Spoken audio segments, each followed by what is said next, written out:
हर हर महादेव।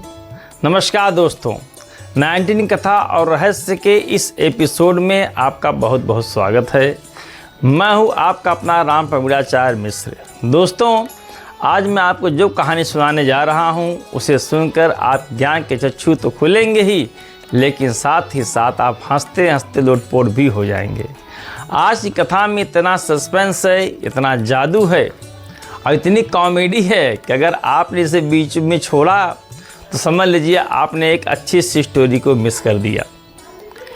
बंधुओं, आज हम बात करेंगे नंबर 1 ये पाखंडी, महाठग और ढोंगी पंडित, जो कि वास्तव में वह एक पंडित नहीं था, बल्कि उसका कुछ अता पता भी नहीं था कि वो कहाँ से आया था। उसने अपना नाम ही बदल लिया था। नाम था माला माल, और एक ऐसे मस्त मौला अंतरंगी ब्रह्मचारी बाबा की जो कुत्तों से बातें करते थे, गऊओं से बातें करते थे, पक्षियों से बातें करते थे। बहुत पुरानी बात है कि एक नगर में एक आदमी रहता था, नाम था उसका नत्थू लाल। लेकिन जब उसने देखा कि मेहनत मजदूरी में कुछ नहीं रहा तो उसने रातों रात अपना भेष बदला, माथे पर 4 इंच चौड़ा तिलक, पीला तिलक लगाया, गले में तमाम मालाओं को उसने पहन लिया। ना जाने कितनी कितनी मालाएं पहन लिया था, 15-20 पहन लिया, किलो किलो की मालाएं उसने पहन लिया और अपना नाम रख लिया पंडित माला माल। अब ये पंडित माला माल कितना बड़ा विद्वान था, इसका अंदाज़ा आप इसी बात से लगा लीजिए कि उसे स्वाहा और सुहागा में फ़र्क ही नहीं पता था। लेकिन उसकी एक्टिंग, ओहो, बॉलीवुड के हीरो भी फेल थे उसके आगे, इतना कलाकार था वो। तो उसने नगर के बीचों बीच में एक आलीशान आश्रम खोला। जो भी उसके पास आता वो उसे ऐसा भयंकर डराता था कि आदमी की आधी जान तो वैसे ही निकल जाती थी। एक दिन एक किसान रोता हुआ आया, कहा, पंडित जी, मैं तो लुट गया, मैं तो बर्बाद हो गया। मेरी भैंस पिछले 3 दिन से दूध नहीं दे रही है, तो क्या करूं? पंडित माला माल ने अपनी एक मोटी सी लाल किताब खोली और बंधुओं, आपको जानकर हैरानी होगी कि वो किताब असल में एक पुरानी रेलवे की टाइम टेबल थी। पंडित जी ने उसमें उंगली घुमाई, बड़ी बड़ी आँखें की और बोले, अरे मूर्ख, अनर्थ हो गया। तेरी भैंस के 7वें भाव में भयंकर राहु आकर के बैठा है और उस राहु की दृष्टि सीधे भैंस के थन पर पड़ रही है। किसान बेचारा कांपने लगा। तो अब क्या होगा महाराज, अब क्या होगा पंडित जी, कुछ उपाय हमें बताइए। तो पंडित जी बोले, उपाय तो है लेकिन बहुत कठिन है।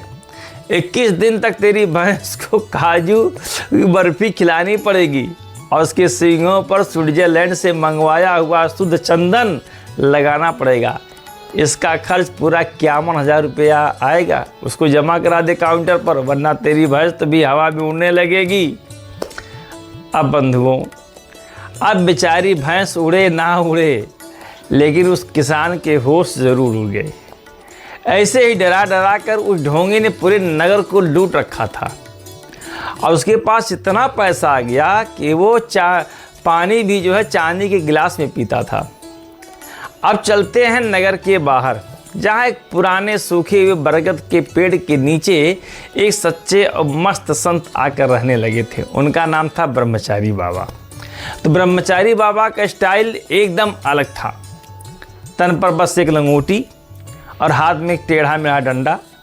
बाबा के पास अब कोई दौलत थी नहीं, लेकिन उनके चेहरे पर एक ऐसी गजब की चमक थी जिससे 100 वाट का बल्ब जल रहा हो। बाबा की सबसे बड़ी खासियत ये थी, वो इंसानों से कम और जानवरों से, पक्षियों से ज़्यादा बात करते थे। अगर कोई उन्हें खाने को एक सूखी रोटी देता तो बाबा उस रोटी के 4 टुकड़े करते। एक टुकड़ा कुत्ते को खिलाते और कहते, ले भाई काल भैरव, ये तेरा हिस्सा है। और दूसरा टुकड़ा कौवे को डालते थे, ले भाई शनिदेव की सवारी, ले जा। और तीसरा टुकड़ा चींटियों को डालते।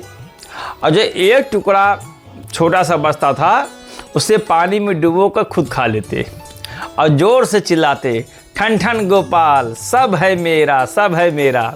आज का 5 स्टार हो डिनर ख़त्म। अब कहानी में ट्विस्ट आता है।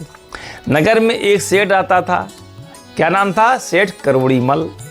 तो दर्शकों, ये सेठ इतना कंजूस था, अगर रात को सपना भी देखता था तो उसमें भी मोल भाव करता था। अगर इसके घर में मक्खी घी में गिर जाती थी तो ये मक्खी को बाहर निकाल कर पहले उसे चूसता था, फिर उसे पानी में धोकर वो पी जाता था। इतना बड़ा कंजूस था कि एक बूंद भी घी बर्बाद ना होने पाए। तो एक दिन इस सेठ करोड़ी मल का व्यापार डूबने लगा। उसके 2-3 जहाज़ों की जो खेप समुद्र में डूब गई। तो सेठ रोता पीटता छाती कूटता हुआ सीधे ढोंगी पंडित मालामाल के पास पहुंच गया। त्राहिमाम पंडित जी, मैं लुट गया, मैं बर्बाद हो गया, मेरी तिजोरी खाली हो रही है, मुझे कोई उपाय बताओ कि बिना 1 रुपया खर्च किए मेरे सारे ग्रह जो है वो लाइन पे आ जाए। अब पंडित मालामाल ने सेठ को देखा और मन ही मन सोचा, आज तो मोटी मुर्गी फंसी है। तो पंडित जी ने आंखें तरे कहा, सेठ जी आप पर 7.5 नहीं, पूरी 65-32 चल रही है। आपके सारे ग्रह आपस में कुश्ती लड़ रहे हैं। अगर आपने आज शाम तक अपनी तिजोरी का आधा सोना मेरे आश्रम में दान नहीं किया तो कल सुबह तक सड़क पर कटुआ लेकर भीख मांगोगे। सीताराम सीताराम, जय हो जाएगा तुम्हारा, राम नाम सत्य हो जाएगा। आधा सोना। यह सुनते ही सेठ करोड़ी मल को लगा जैसे किसी ने उसे 440 वोल्ट का झटका दे दिया हो। वहीं बेहोश होते होते बचा। आधा खजान देने से अच्छा है तो सेठ मर जाना ही समझा कि मर जाऊँ ज़्यादा अच्छा है। वहाँ से रोता धोता सिर पीटता हुआ नगर के बाहर वही जो भागते भागते उसी बरगद पेड़ के नीचे पहुँच गया जहाँ ब्रह्मचारी बाबा बैठे थे। तो ब्रह्मचारी बाबा जो है वो गऊ के साथ बैठे थे और उनको वो रोटी खिला रहे थे। तो ब्रह्मचारी बाबा ने सेठ की रोती हुई शक्ल देखी और जोर जोर से हंसने लगे। अरे वो सेठ करोड़ी मल, क्या हुआ? आज किसी ने तुझे एक्सपायरी डेट वाली दवा मुफ्त में दे दी क्या? सेठ चिढ़ कर कहा, अरे बाबा तुम फकीर क्या जानो करोड़ों का दर्द। ढोंगी मालामाल ने कहा कि मेरा ग्रह खराब है, मेरा सब कुछ लुट जाएगा। ब्रह्मचारी बाबा अपनी जगह से उठे, सेठ के पास गए और उसके पेट में हल्की सी उंगली चुभो कर बोले, अरे मूर्ख, तेरा ग्रह खराब नहीं है, तेरा हाजमा और तेरी नीयत खराब है। जब तूने दूसरों का हक मार कर पैसा कमाया तब तेरे ग्रह कहाँ गए थे? तब तेरे ग्रह कैसे सही थे? फिर बाबा ने अपनी झोली में हाथ डाला। तो दर्शकों, झोली में से कोई ताबीज या यंत्र नहीं निकाला, झोली में से एक छोटा सा पत्थर बाबा ने निकाला, साधारण सा छोटा सा पत्थर। बाबा ने वो पत्थर सेठ को दिया और बोले, जा सेठ, इस पत्थर को अपनी तिजोरी के बीचों बीच में रख दे, कल सुबह तेरा सारा घाटा मुनाफे में बदल जाएगा। लेकिन एक शर्त है। सेठ घबरा कर बोला, महाराज बताइए क्या शर्त है? बाबा बोले, तो सुन लगा कहीं ऐसा तो नहीं कि पैसे उससे मांगेंगे? तो बाबा हंसकर बोले, अरे मुझे तेरे पापी पैसे की ज़रूरत नहीं है, शर्त यह है कि जब फ़ायदा हो जाए तो रोना धोना छोड़ करके और नगर के हर गरीब बच्चे को अपने हाथ से मिठाई बांटना। तो सेठ ने पत्थर लिया और भाग गया, चला गया अपने घर पर। उसने घर जाकर वो पत्थर अपनी तिजोरी में रख दिया। और मेरे प्यारे बंधुओं, आप यकीन नहीं करेंगे, अगले दिन चमत्कार हो गया। जो जहाज सेठ की जो डूब गई थी, खबर आई कि वो सुरक्षित जहाज जो है किनारे लग गई है और उसका माल 3 गुने दाम पर बिक गया है। सेठ रातों रात फिर से माला माल हो गया। ये खबर पूरे नगर में जंगल की आग की तरह पूरा फैल गई। अरे सुना तुमने, ब्रह्मचारी बाबा के एक छोटे से पत्थर ने सेठ की किस्मत पलट दी। बस इतना सुनना था कि ढोंगी पंडित मालामाल के आश्रम की सारी भीड़ गायब हो गई। जो लोग कल तक पंडित जी के पैर दबा रहे थे वो आज बाबा के पेड़ के नीचे लाइन लगाकर खड़े हो गए। पंडित जी के आश्रम में सिर्फ मक्खियाँ भिनभिनाने लगी, कोई था ही नहीं। कौन रहेगा वहाँ, जो आदमी लुट खसुट करेगा। तो पंडित मालामाल का पारा जो है वो 7वें आसमान में पहुँच गया। उसका गुरु टूट रहा था, कमाई बंद हो गई थी। गुस्से से आग बबूला होकर उसने 20-25 चेलो चपाटों को लेकर वो ढोंगी सीधे ब्रह्मचारी बाबा के पेड़ के पास पहुंच गया। नगर की पूरी जनता वहां पहले से मौजूद थी। तो माला माल ने कड़कती आवाज में कहा, ओ पाखंडी बाबा, तूने कैसा काला जादू कर रहा है? तू जानता नहीं मैं कौन हूं? मैं चाहूं तो सूरज को पश्चिम से उगा सकता हूं मैं। ब्रह्मचारी बाबा बोले, अपने वो गाय को सहलाते हुए शांति से बोले, अरे भाई पंडित, सूरज को तो छोड़, तू बस इतना बता दे कि आज सुबह नाश्ते में तेरी बीवी ने तुझे बेलन क्यों मारा था। अब पंडित जी का चेहरा सर्व से लाल हो गया, क्योंकि बाबा ने एकदम सच बात बता दी थी। माला माल जो था वो तिलमिला गया और बोला, मैं तुझे अपनी शक्ति दिखाता हूँ। ये देख, ये मेरा हिमालय से लाया हुआ मेरा सिद्ध भस्म है। मैं इसे तुझ पर फेंकूंगा, तू भस्म हो जाएगा।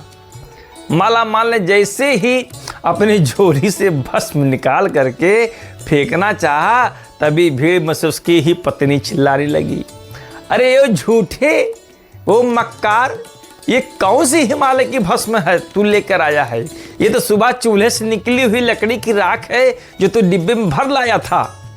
अब बंधुओं, पूरे नगर के सामने ढोंगी माला माल की ऐसी बेइज्जती हुई, ऐसी फजीयत हुई कि वो किसी को मुंह दिखाने लायक नहीं रहा।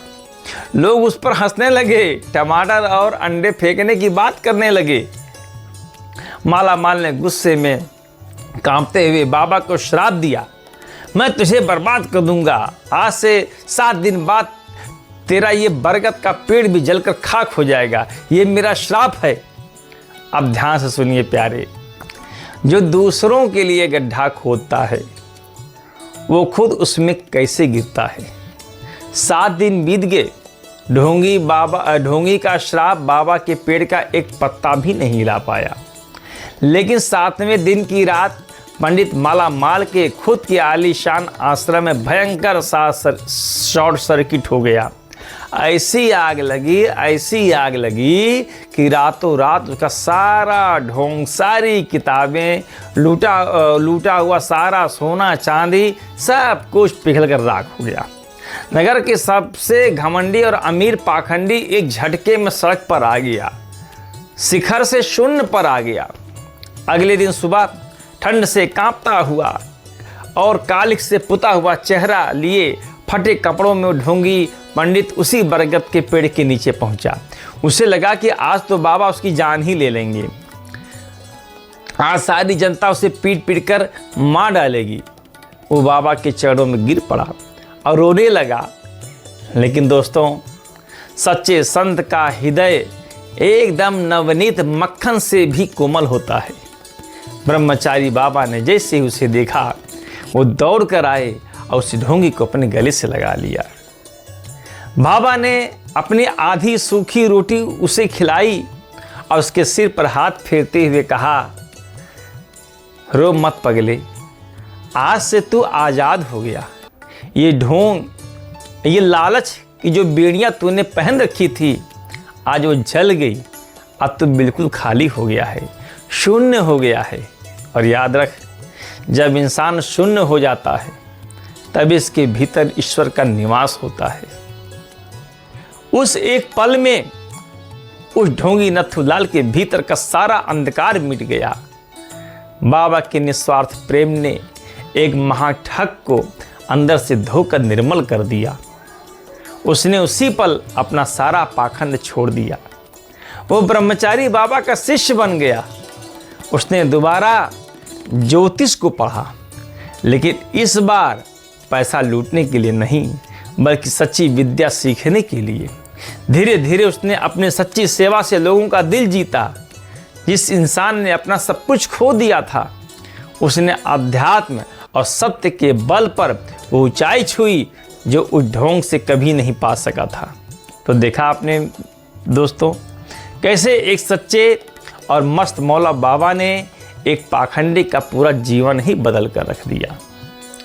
आज की इस कथा से हमें यही सीख मिलती है कि छल कपट और पाखंड से कमाया हुआ धन आग की तरह होता है और जो अंत में आपको ही भस्म कर देता है। और हाँ, अगर आपके जीवन में भी कभी ऐसा लगे कि सब कुछ खत्म हो गया है, आप शून्य पर आ गए हैं, तो घबराना मत, क्योंकि शून्य से ही तो गिनती शुरू होती है। अगर आपको 19 कथा और रहस्य की यह प्रेरणादायक और रहस्यमय कथा पसंद आई हो तो कमेंट में हर हर महादेव जरूर लिखें। वीडियो को लाइक करें, सब्सक्राइब करें और अपने परिवार को व्हाट्सएप ग्रुप में शेयर करें और चैनल को सब्सक्राइब करना बिल्कुल भी ना भूलिएगा। और इसी प्रकार से मैं आप लोगों के लिए हमेशा नई नई बढ़िया मज़ेदार ऐसी ही कहानी आप लोगों के सामने मैं प्रत्यक्ष लाता रहूँगा। तब तक के लिए जय श्रीमन नारायण।